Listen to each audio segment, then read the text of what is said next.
Então, meus irmãos, vamos à palavra do Senhor? Vamos? Vamos à palavra de Deus. Eu convido você a abrir a sua Bíblia no Salmo de número 65. Salmo de número 65, versículo de número 3. Estarei lendo aqui na minha versão NVI, tá? Eu lerei em outras versões também, mas hoje eu estarei lendo na NVI, porque a NVI, ela traduziu muito bem o que eu pretendo falar com vocês. Salmo de número 65. Salmo de número 65, versículo de número 3. Todos acharam? Diz assim a palavra de Deus: quando os nossos pecados pesavam sobre nós, tu mesmo fizeste propiciação por nossas transgressões. Vamos orar? Vamos orar? Feche seus olhos, curve a sua cabeça e ore agora conosco. Ore comigo, pedindo para que Deus fale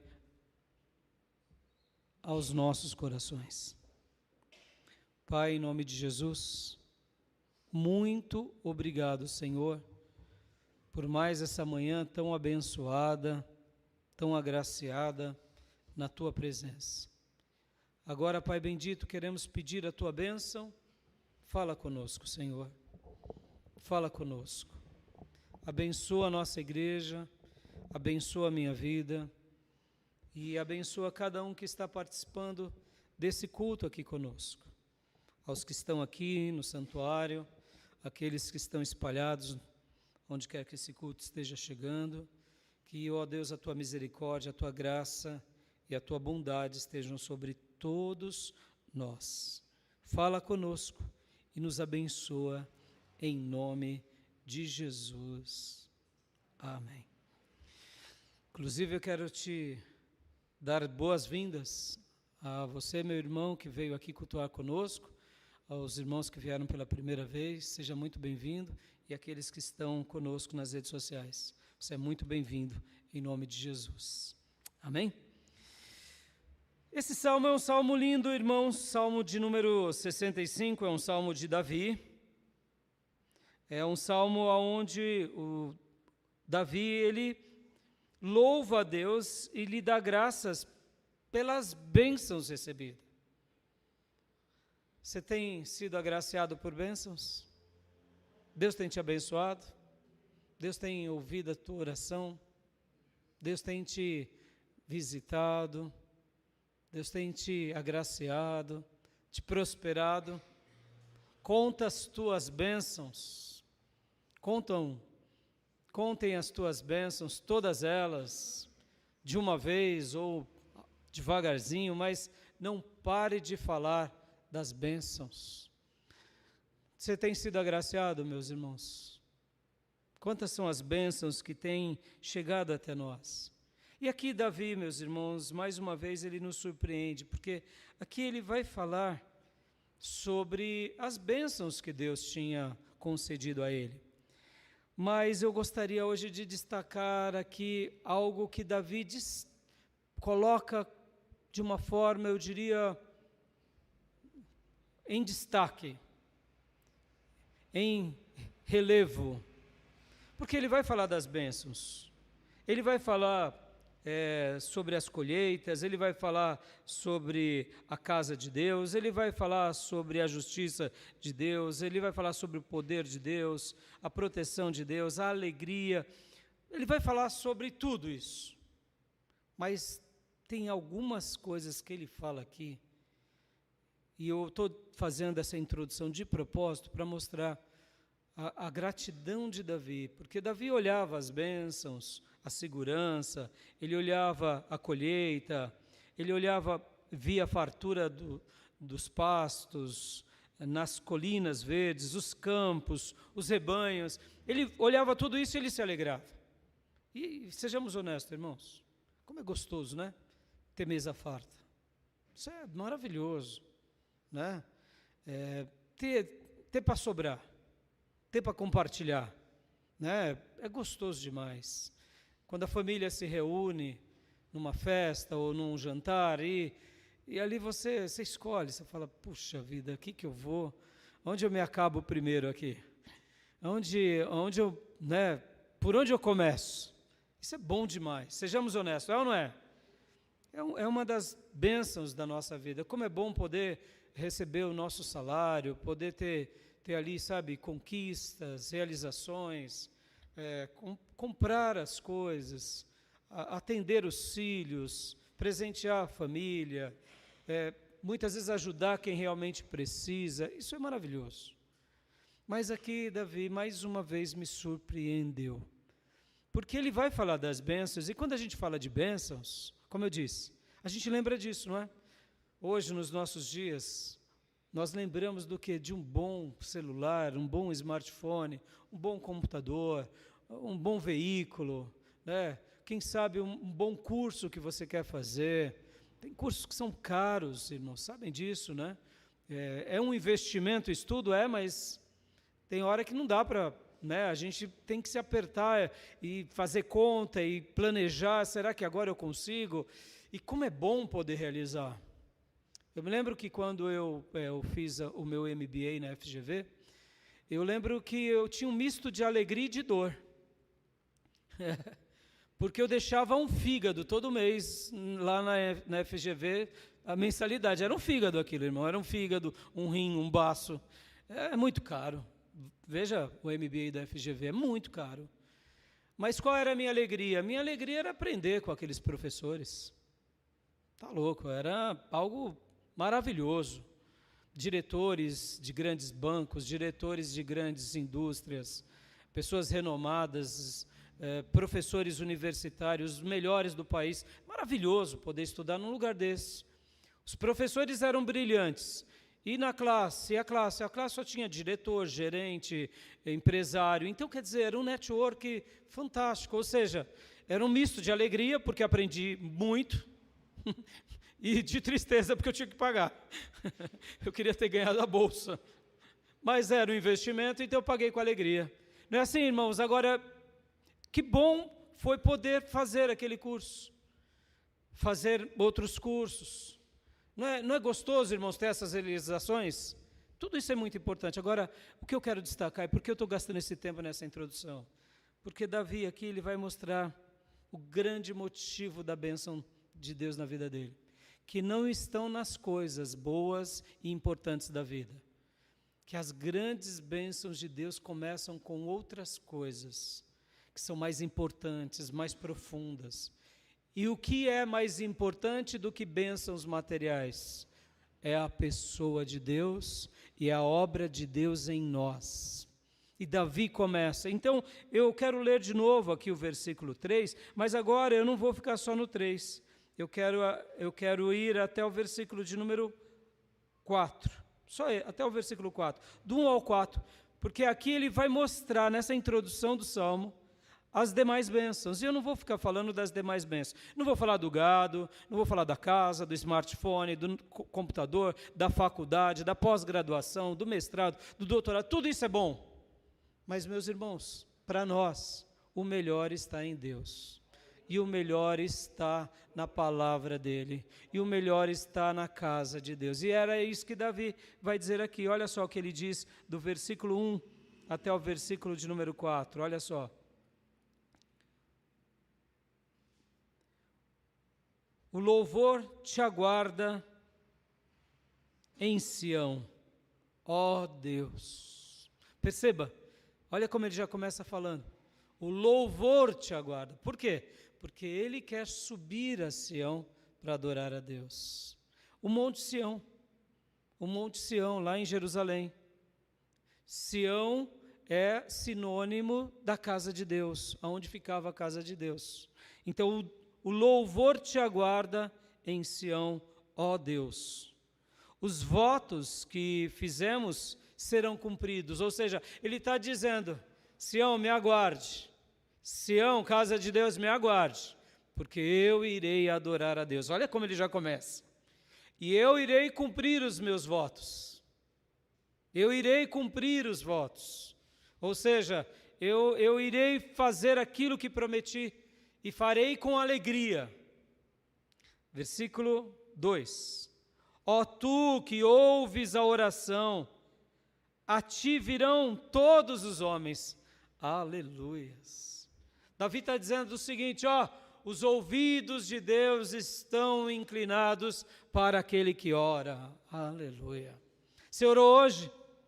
Você clamou hoje? Os ouvidos de Deus estão ao seu dispor e ao meu dispor. O tempo todo, meus irmãos. Isso é maravilhoso.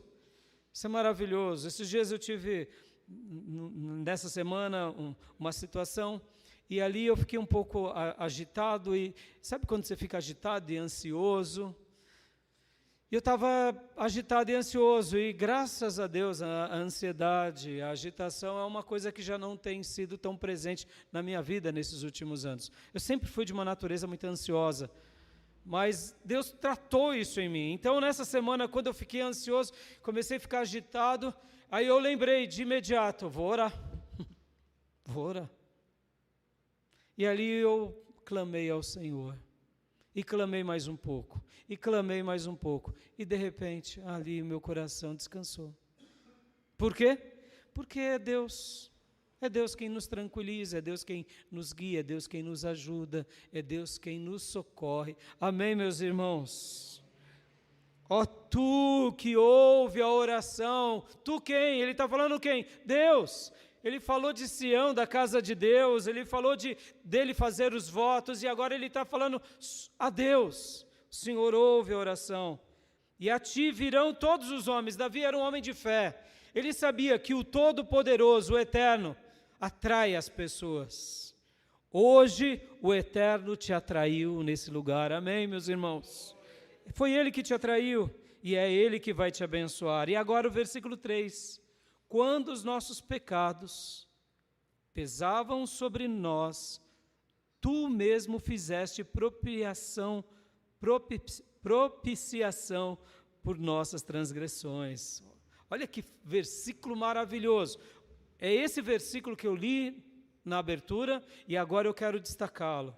Quando os nossos pecados pesavam sobre nós, tu mesmo fizeste propiciação por nossas transgressões.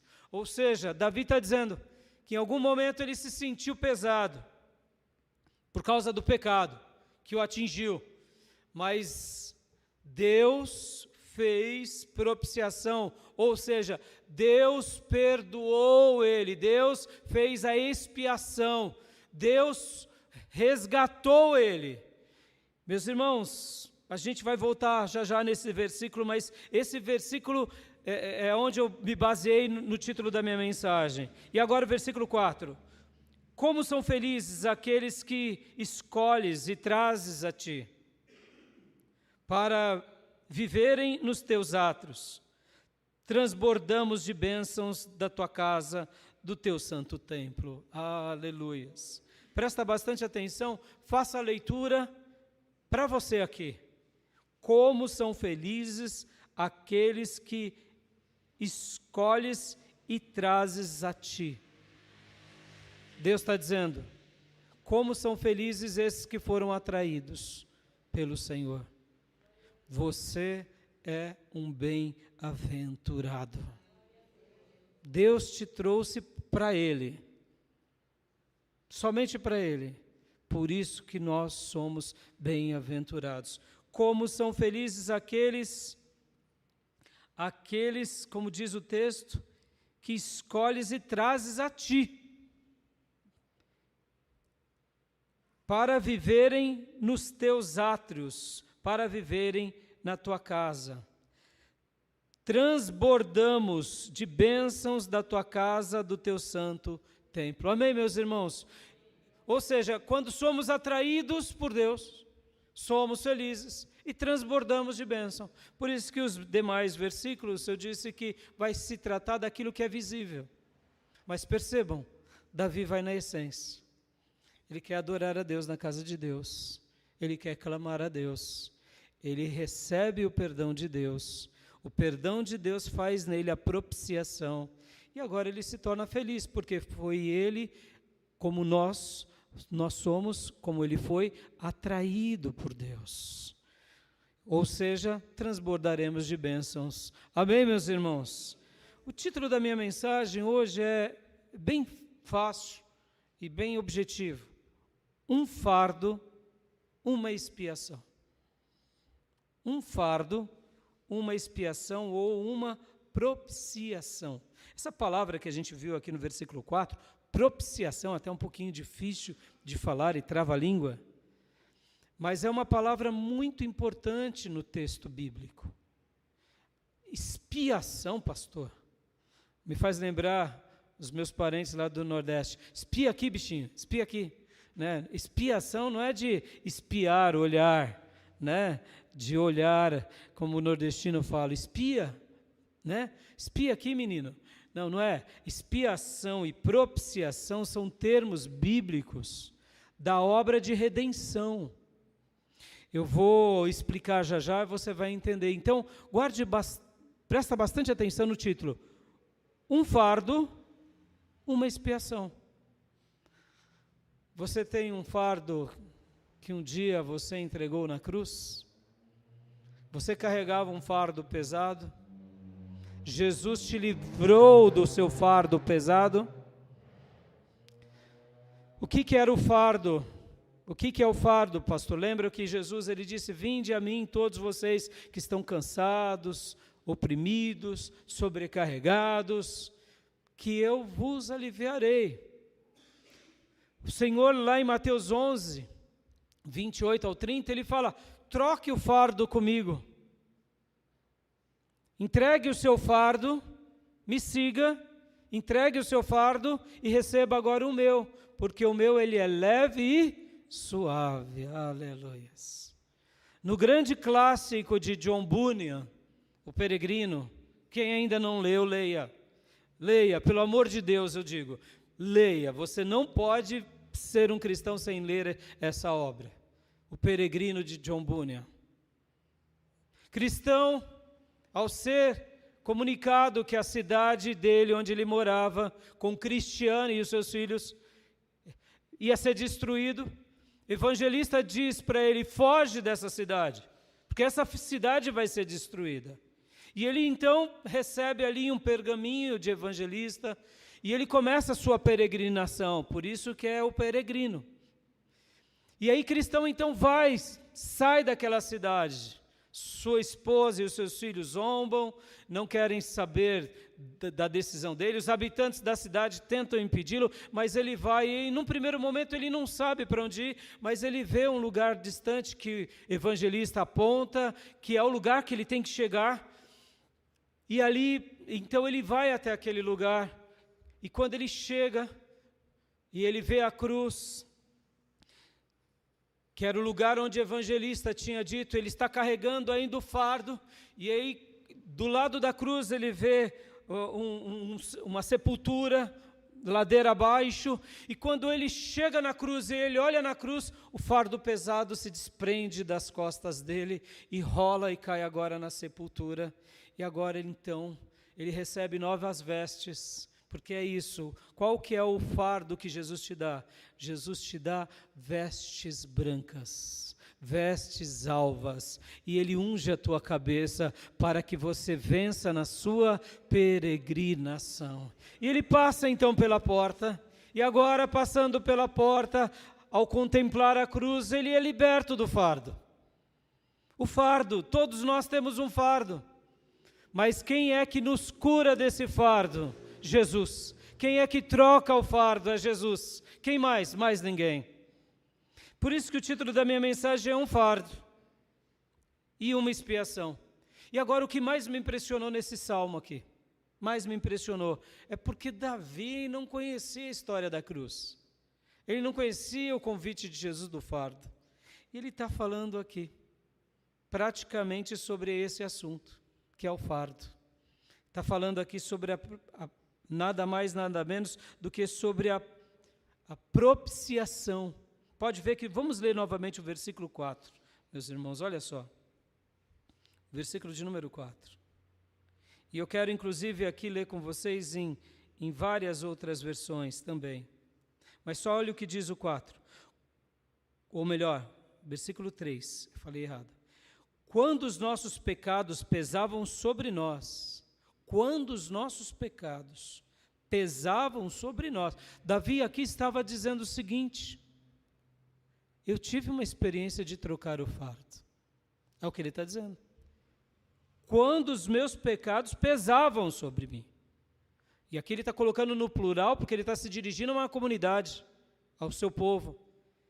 Quando os nossos pecados pesavam sobre nós, tu mesmo fizeste, ou seja, tu, Deus, fizeste propiciação por nossas transgressões. Ou seja, Davi no Velho Testamento não conhecia ainda sobre Jesus, sabia que viria o Salvador, não sabia dessas linguagens, mas ele tinha uma experiência de transformação na sua alma. Davi um dia passou pela porta, a porta eterna, e ele trocou o fardo. Meu irmão, está carregando um fardo pesado na sua vida? Porque é possível talvez que você se esqueceu dessa promessa. Um dia você trocou o fardo com Jesus. E por que está pesado as coisas? Nessa manhã, troca de novo o seu fardo pesado com o Mestre. Porque Ele fez uma obra de propiciação para a tua vida e para a minha vida.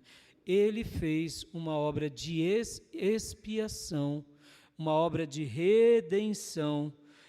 Nós fomos perdoados pelo Senhor. Amém, meus irmãos? E eu quero ler aqui em algumas outras versões esse texto, porque, olha só, aqui em várias outras versões, por exemplo, nossas culpas pesavam contra nós, mas tu perdoarás nossas transgressões. Prevalecem as iniquidades contra mim, porém tu limpas as nossas transgressões. Está com o fardo pesado? Está vivendo dias difíceis? Eu gostaria de hoje te lembrar as palavras de Davi. Olha para Sião, adore aquele que mora na Nova Jerusalém. Vá à casa de Deus, lembre-se que a sua e a minha oração serão ouvidas sempre que clamarmos a Ele. Porque muitas vezes a vida fica difícil, porque a gente não se prepara nem para ir para a casa de Deus e muitas vezes tenta resolver os problemas com a força do nosso braço. Ore ao Senhor, e o Senhor será aquele que nos curará, porque quando a gente ora ao Senhor, o Senhor nos responde. Ele livra-nos da ansiedade, Ele livra-nos do tormento, Ele livra-nos da angústia. O texto aqui vai mostrar por várias traduções o que o texto está querendo dizer aqui para nós. Por exemplo, prevalecem as iniquidades contra mim, mas as nossas transgressões tu as perdoarás. Hoje estamos diante da ceia. Quero um momento mais lindo do que esse de entender o fardo e de entender a obra de perdão do que diante da ceia? Porque diante da ceia a gente lembra que Jesus ele foi partido por nós, que Jesus morreu por nós, que Jesus nos purificou. E agora eu quero explicar um pouco para vocês, meus irmãos, sobre essa palavra propiciação e sobre essa palavra expiação, porque eu sei que elas são termos difíceis, mas o que seria essa palavra propiciação? É aquilo que é propício. Mas a propiciação, de fato, ela é um ato onde a ira de Deus, que seria derramado sobre nós, foi aplacada, foi impedida. Lembram naqueles filmes em que os índios, eles, de repente, está tendo uma tempestade, ou de repente, no meio perto da tribo, entra um vulcão em erupção e eles precisam fazer um sacrifício. Eles escolhem lá a moça mais bonita e jogam lá dentro do vulcão para apaziguar a ira dos deuses. Lembram desses filmes, dessas mitologias? A propiciação é isso. Só que agora dando uma dimensão não como um vulcão ou como uma tempestade, um Deus, criado por nós, mas como o eterno. O eterno vai nos destruir, porque pecamos. Então, o que seria propiciação? É quando o próprio Deus, ele precisa de um sacrifício, para que a ira dele seja aplacada. E aí talvez você diga, e agora, pastor, vamos pegar a moça bonita da igreja, vamos jogar, vamos matar, vamos crucificar. Não pode, a gente não pode fazer isso. Não pode fazer isso. Mas por que não? Porque Deus pede alguém perfeito. Nem homem bonito, nem mulher bonita, não tem perfeito. O único perfeito que aplacou a ira de Deus foi o próprio Filho de Deus. Por isso que Jesus Cristo morreu na cruz. Por isso que ele viveu uma vida perfeita. Para quê? Para ele morrer no nosso lugar. E aí onde entra essa palavra expiação, meus irmãos. Por isso que a palavra expiação, ela é linda, porque ela tem tudo a ver com esse sentido. O que seria expiação, meus irmãos? A expiação nada mais é do que aquele que entra no nosso lugar. É aquele que se põe no lugar de. É isso que é a obra de expiação. A expiação é alguém que faz no seu lugar. A ira de Deus iria ser derramada sobre nós, mas agora não é mais derramada sobre nós, porque Jesus, ele vem e entra no nosso lugar, e é por isso que ele morre na cruz. Essa semana o mundo foi, eu diria, religioso foi abalado, porque o Papa Leão XIV fez uma declaração de que Jesus Cristo é o Redentor e Maria não é corredentora da humanidade. Posso ouvir glórias a Deus? Isso é maravilhoso, meus irmãos. Pastor, dentro do catolicismo havia essa encíclica papal? Não havia.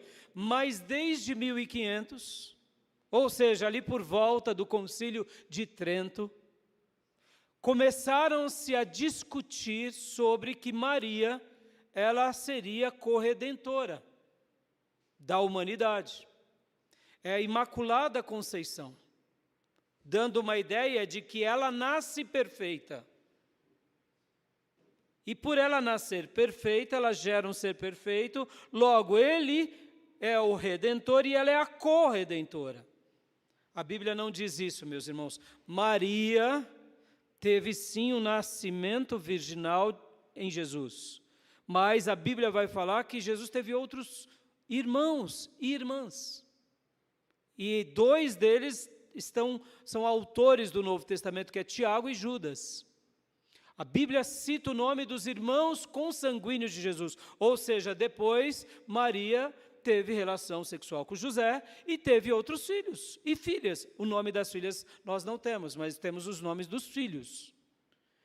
E essa ideia nasce na tradição católica lá por volta de 1500, logo depois da Reforma Protestante. Deixa eu dar um dado histórico aqui muito interessante. Teve a Reforma Protestante em 31 de outubro de 1517.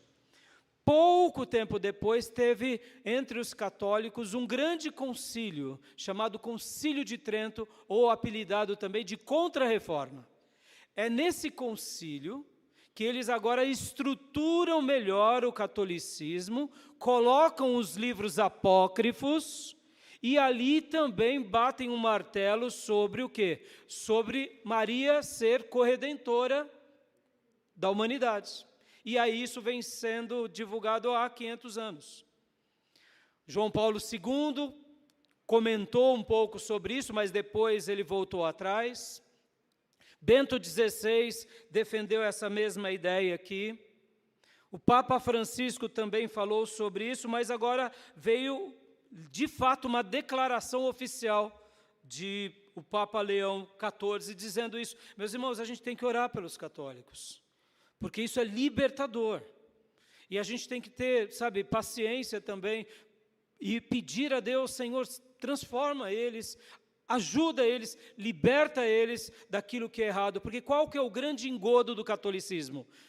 São 2, meus irmãos. Porque o catolicismo segue a Bíblia, sim, em partes.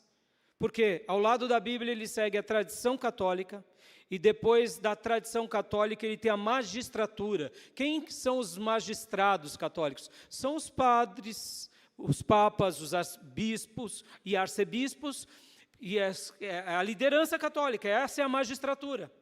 E por eles seguirem essas 3 bases, que é a magistratura, a tradição e a Bíblia, é onde cria-se todos os seus dogmas e heresias. Peçamos a Deus, meus irmãos, para que eles sejam libertos. Porque, meus irmãos, para muitos católicos, Maria é corredentora. E eu te pergunto, quem morreu na cruz? Quem morreu na cruz, igreja? Somente Jesus. Maria, para ela ter ido para o céu, ela teve que aceitar o seu filho como salvador da vida dela. Amém, meus irmãos? É isso que a Bíblia ensina. Maria é uma figura brilhante na Bíblia, mas nós não podemos orar para Maria. Paulo é alguém sensacional na Bíblia. Nós não podemos orar para Paulo, nem para Pedro. Se você chegar para um católico e falar, mas por que você ora para os santos? Ele diz assim, lá na igreja dos crentes, vocês não pedem oração para o pastor? Pois é, a gente pede oração para os santos. Já que os santos estão do ladinho de Deus, a gente pede para os santos interceder para Deus. Agora eu te pergunto, os santos estão vivos ou estão mortos? Vamos lá, os santos estão vivos ou estão mortos? E o que a Bíblia fala? Para nós não buscarmos, orarmos aos mortos. É simples assim, o pastor está vivo? E quando o pastor morrer, vai pedir oração para o pastor? Não, não pode. Depois que partiu, meus irmãos. Está na outra dimensão, a gente não pode orar nem para ninguém que morreu, nem para nenhum anjo. Nós devemos orar ao Pai apenas em nome de Jesus. Então, meus irmãos, voltando a falar aqui sobre a expiação. Essa obra de expiação para a gente ir para a ceia, para a gente concluir aqui. Meus irmãos, olha só.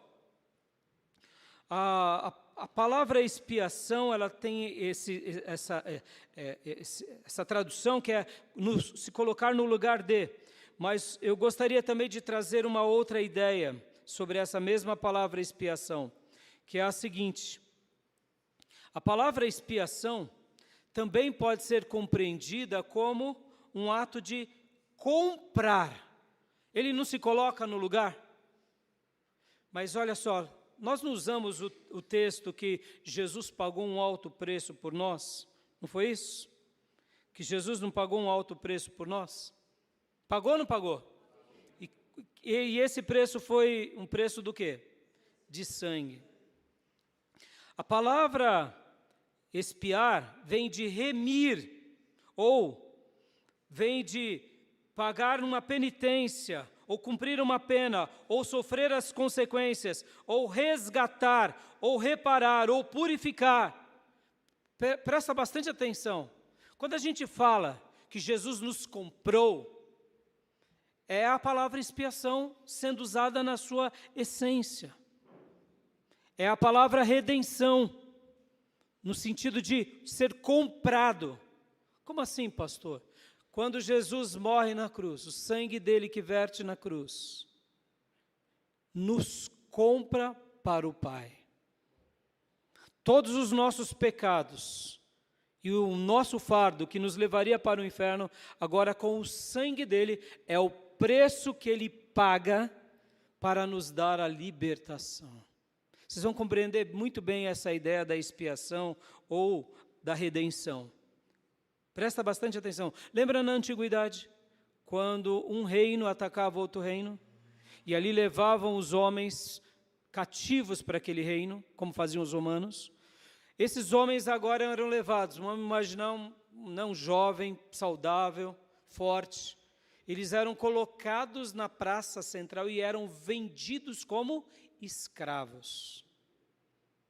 E ali eles eram leiloados, como aconteceu com José do Egito. E quem comprasse tinha o direito agora sobre a vida daquele escravo, podendo até matá-lo, porque agora aquele escravo era um objeto de quem o comprou. Porque o preço que foi pago em prata, em ouro, em pedras preciosas, comprava a vida daquela pessoa. Esse era o sistema escravocrata. Um dia o pecado nos escravizou.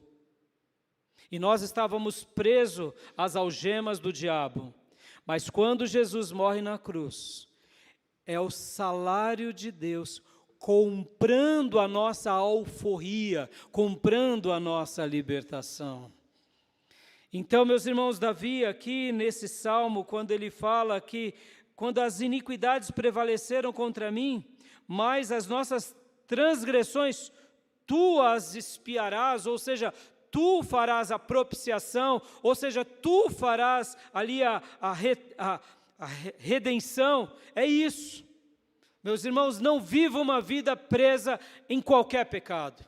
Jesus é aquele que nos expiou, que nos perdoou, que nos restaurou e que comprou a nossa alma. Hoje somos dele.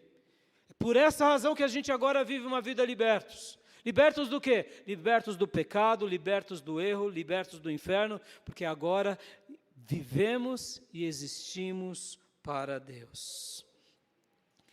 E eu gostaria de orar agora com você. Orar porque esse texto mostra que feliz é aquele a quem escolhes e se achegas a Deus. Você se achegou a Deus? Então não viva uma vida de fardo. Se o fardo tenta te oprimir, lembre que você tem um Redentor. Você tem a propiciação em Cristo. Você tem o perdão. Agora, por que muitas vezes a gente fica cheio de fardos? Por quê? Para a gente orar. Porque muitas vezes a gente fica tendo erros constantes. Qual é a palavra de Deus para nós? É aquela mesma que Jesus dizia muitas vezes: vá e não peques mais. Amém, meus irmãos? Se posicione. Se posicione. Se posicione diante de Deus. Se posicione sempre. Lembre-se, irmãos, você não tem que fazer a vontade do seu pastor. Você não tem que fazer a vontade da igreja. Nós estamos aqui, em primeiro lugar, para fazer a vontade de Deus. Não foi o vosso pastor que te expiou, que gerou em você a propiciação, que gerou em você a redenção. Não foi a Igreja Batista que gerou isso em nós. Nós não podemos ser um povo que pratica a igrejolatria, ou seja, o culto à igreja, o culto à denominação. Nós não podemos. Quem foi que nos redimiu? Quem foi que nos salvou? Foi o Senhor. Se tem algum fardo na sua vida, é porque muitas vezes você está, quem sabe, não está orando ao Senhor, não está buscando a Ele. Se um dia você entregou a sua alma a Ele, lembre-se disso. Todas as vezes Ele nos convida a trocar o fardo. Essa palavra de Mateus 28 não é uma única vez na vida, meus irmãos. A gente acha que Mateus 11, 28 é uma única vez, é um convite que Jesus faz ao incrédulo. Não, é um convite que Jesus faz ao crente. Venham a mim, disse Jesus, e eu vou trocar o fardo com você. E aprendam de mim, porque o meu jugo é leve. O jugo de Jesus é suave e manso. Por quê? Porque nele, e somente nele, em mais ninguém, em mais nada, a gente não tem perdão. Mas nele nós temos o perdão, nós temos a redenção, nós temos a propiciação. A ira de Deus não será derramada sobre nós, porque Jesus aplacou a ira. Sobre nós repousa a bênção. Amém? Eu deixo essa palavra ao seu coração e quero orar com você. Troca o fardo nessa manhã com o Mestre. É só Ele que pode fazer isso na sua vida e na minha. Amém? Pai, muito obrigado por esse culto, por esse ensino de Davi e por tudo que o Senhor tem nos dado, porque somente o Senhor pode trocar o nosso fardo. E nessa manhã queremos trocar o fardo contigo. Queremos, ó Deus, dizer: perdoa-nos, purifica-nos, limpa-nos, resgata-nos, e que o fardo pesado do pecado role, morra abaixo e seja sepultado no lugar que lhe é devido, porque com Cristo faremos proezas. Com Cristo teremos uma nova vida, porque em Cristo nos tornamos uma nova criatura. Todas as coisas ficaram para trás e tudo, simplesmente tudo se faz novo na nossa vida, para a glória do teu nome. Troca o fardo pesado do meu irmão e da minha irmã e revela a tua glória sobre os teus filhos, em nome de Jesus. Amém. Amém, meus irmãos. Recebe essa palavra em nome de Jesus. E você que ainda não entregou a sua vida a Jesus, entregue a sua alma a Jesus agora. Ou a você que está desviado dos caminhos do Senhor, reconcilie-se com o Senhor e troque o fardo com Ele, em nome de Jesus. Amém? No final desse culto, ou se você ver esse culto depois, quiser orar comigo, entregando a sua alma a Jesus ou se reconciliando com Deus, aqui ou mesmo nas redes sociais, terei um imenso prazer de fazer essa oração com você. Somente o Senhor pode te dar um fardo leve e suave, ou seja, uma túnica de bênção em nome de Jesus. Amém? Ele pagou o preço. Amém? Deixe essa palavra aos vossos corações. Vamos à ceia, meus irmãos? Glória a Deus.